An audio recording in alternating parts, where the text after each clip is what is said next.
Okay, so now we'll be just, talking about the conflict of interest reporting. This is also mandated by the Political Reform Act of 1974 and administered by the Fair Political Practices Commission, along with the help of county elections divisions and city clerks. The purpose of the program is to keep elected officials from making decisions based on their own economic interests. Most elected officials run for office because they wish to help their community or because of feelings of civic responsibility. However, unfortunately, there has been a small percentage who views their office for personal gain, and that's who you have to thank for this form. This program actually protects not only the public from those decisions, but it will also protect you as a candidate or office holder from false accusations. As you are placing your information in the public domain, people can view it and they can look at it and know whether or not your own economic interests have played a role in your decisions. The form that's used for this program, the Statement of Economic Interest, Form 700, can look intimidating when we hand it to you, but often it's as short as 1 page. It generally discloses your income and investments within the jurisdiction that you're running for, and it's filed at the same time you file the rest of your candidacy paperwork. You also file it once you're elected, annually, and when you leave office. If you have any questions about this form, you can call our office. You can also contact the Fair Political Practices Commission. They put their number on every page of the form, which to me would be an open invitation for you to call them.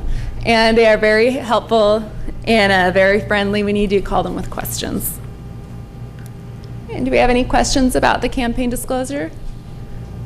Yes? How long do you have to keep your receipts to keep good records? Yeah, I'm not sure. Do you know what the period of time is?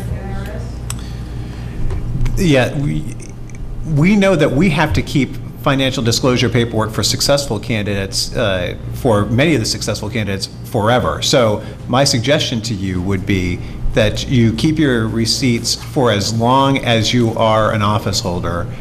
We can research for you specifically, depending on the office, what the FPPC recommends for that to be, for your disclosure category and all of that, how long you need to keep your receipts. But I bet that it's going to be based on the office you're seeking and then whether or not you're successful. One other point would be that every year the FPPC puts every county into a hopper, and then within that county every special district, and then they draw. And whoever they draw, those people can be audited by the Franchise Tax Board for their campaigns. So Well, they can in audit the us past, forever. I'm sorry. They can audit us forever from what I've read, so we need to keep There is a time limit on it, and I 25 don't want to give you years. the incorrect information, but I want to say it's like 4 years. Yeah, again, I think we need to research it to be sure, but I think it was either 4 or 7, and then certain paperwork we have to keep indefinitely. On your Form 460, do you have to file that if you plan on only spending under $1,000? The Form 460 is if you reach the $1,000 threshold and you open a committee, and then you'll be filing that until you terminate your committee. If you do plan on staying below the $1,000 threshold, you'll file the Form 470, which is the 1-page form. Okay, but the 700 has to be filed by everybody, yes? Yes, Okay, thank you. you're welcome. Hey, Lisa. Dr. Kirby.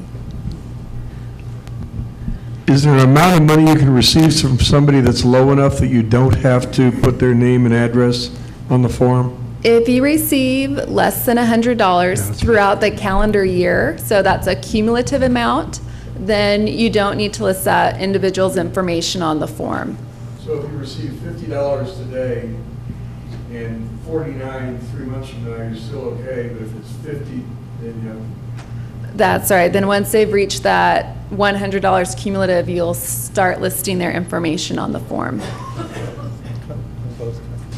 Oh, do you list the amount you receive, like $99 or something? There is a line at the bottom of that schedule that asks for a total of unitemized contributions, And so if you have 3 people who gave you $60, then you'd be listing the total, the 180. Do you have any more questions? Yes, in the back. You have someone, it's not always cash donations. It could be someone else doing the sign work, donating that. And I think you mentioned in there somewhere that has to be valuated. Right, you would, on your reporting, you would give the fair market value. Okay, and how is that determined? You have the person providing it, like if they have a sign shop, but they're going to provide it for you, they would say this is worth X amount, or? Yes. I believe it is the contributor who determines what the fair market value is. Right. If you do not know what the fair market value might be, then you should talk with the person who gave you that contribution to see if they could determine the fair market value. Could be somebody's time, for example, or it could be materials. And between those judgments, you need to get a very good estimate of what that fair market value is. And if you're unable to determine that, then there might be other resources like contacting companies to find out what that fair market value might be. So basically, you're kind of asking for an affidavit from the person supplying it saying, I believe it's worth this much. In effect, that's, I would guess, a good way to put it, yes. Okay. Thank you.